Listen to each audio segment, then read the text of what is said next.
Hi everyone! Today is another day, another video. So for today video ay pupunta kami ng Cotabato para mag-renew ng aking PRC card. At ito na nga, ready na kami umalis, pasakay na din. Actually guys, ay dapat dalawa lang kami ng kapatid ko ang pupunta ng PRC. Pero naisipan ko, naisama ko na ang buong family para naman masaya at makapasyal na din sila, lalong-lalo na si Ina. Dahil ayaw sumama ni Ama, siya yung naiwan sa bahay para magbantay. Kaya maraming salamat sa nagpahiram sa amin ng sasakyan. Kasi kung magpasahero pa kami ay hindi ko may sasama si Ina kasi nga mayroon siyang hypertension. Hindi siya pwede mainitan. Balik na tayo sa topic about sa aking pag-renew ng aking PRC card. Actually guys, ay na-expire na siya noong September 2023. Doon pa ako sa Saudi Arabia. So, kailangan kong i-renew bago ako bumalik ng abroad. Ang PRC card ay isa rin sa mga requirements sa pag-renew ng aking lisensya sa Saudi Arabia. Yung tinatawag nilang Saudi License or Saudi Council. Actually guys, sa Manila ako mag-renew ng aking PRC card kasi napakabilis lang yung pag-renew doon basta makabayad ka lang through online.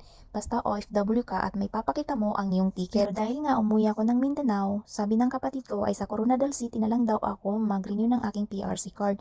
Kasi mabilis lang din yung pag-renew doon at ang process. Basta mag-online appointment ka lang. At siyempre, nag-search tayo kung may PRC office dito sa may BARM sa may Cotabato City. So ayun na nga, may nakita ako na page nila, pwede nga dito mag-renew ng PRC card. At nakita ko naman din yung review nila na mabilis lang yung process ng renewal. Kaya sa may BARM na ako kumuha ng appointment. Ang office nila ay matatagpuan dito sa may Alnor banda sa may harapan ng Supirama Mall. Sa tawid lang siya. So sa may third floor. Kung gusto mo pang mag-milk tea, tabi lang siya ng Infinity. At ito na nga, sa wakas, sa pag-ikot-ikot, nahanap din namin ng PRC. Siyempre hindi mawala yung pagtanong kasi galing kami ng Alnor Mall at doon namin iniwan ang pamilya ko. At pumunta na nga ako sa may PRC office. Ang dala ko lang ay yung passport ko at saka yung ticket ko and of course yung PRC card Hindi ko. naman Kasi sinabi sa online appointment kung ano ba talaga ang requirements pag OFW Pero ka. Dahil nasubukan ko na before na nag-renew na ako sa Manila, ang hinanap lang sa akin ay yung passport ko at saka aking ticket. At ito na nga ang requirements na kailangan ko ibigay sa kanila, yung OAC, contract na English translation at passport. Yun daw ang kailangan i-provide para sa exemption ng CPD units pag OFW ka. So ayun, nakapunta kami ng ORC para magpa-print ng aking contract, passport,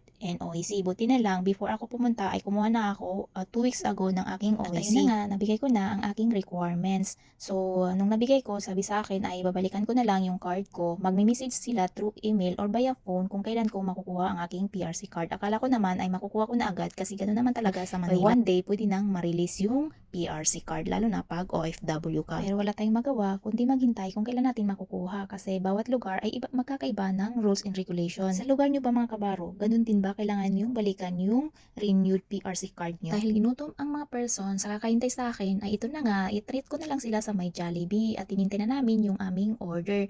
Almost 30 minutes din ang paghintay namin sa dami ba naman naming in-order. Dahil hindi nga ako ang kumuha ng aming order sa my counter ay dinala na nila yung resibo at pagkatapos ay hindi na nila nabilang yung soft drinks namin kung kumpleto ba. So ayun na nga, ayun ko kung saan nila natapon yung aming resibo at kulang nga yung aming drinks. So hindi na namin nakuha kaya yung iba nagtubig-tubig na lang. So dahil sa gutom at pagod na din, hindi na ako nag-order ulit ng soft drinks. Ayoko nang makipila kaya nagtubig na lang yung the rest. Kasi wala kami nakita nang nag-ikot-ikot na yung pwede ka mag-additional lang yung order. Hindi kaya nung Jollibee sa my town na pwede mo silang tawagin para mag-additional ka. Enjoy your meal mga kapamilya. Kaya kain-kain lang dyan. Enjoy your Jollibee moment. At pagkatapos namin kumain sa may Jollibee, ay pumunta kami sa Nobo para bumili ng kung anong mga anik-anik. So ayun na nga, nakagastos din naman at siyempre may nag-sponsor sa atin. At dahil gabi na, umuwi na din kami at napadaan kami sa may Budakan para bumili ng durian. Ang mahal ng durian, sobra, napakamahal. So hindi mo pa alam kung may laman yung bibilihin mo or wala or matamis pa siya or hindi. At bago pala kami nakarating ng Budakan, ay napadaan pa kami sa may Simoy Market para bumili kami ng ulam. Kasi nga, inisip namin na para pagdating namin sa bahay ay hindi na kami magluluto.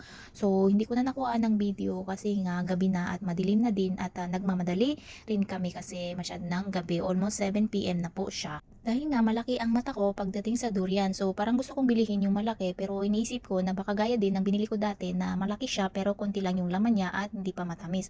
So ang kinuha ko na lang yung tatlong maliliit. Nakabayad kami ng almost 400 pesos. So for today video ay gastos dito, gastos doon pero worth it naman kasi nakasama ko ang aking pamilya. So thank you for watching guys and God bless everyone and masalam. Bye!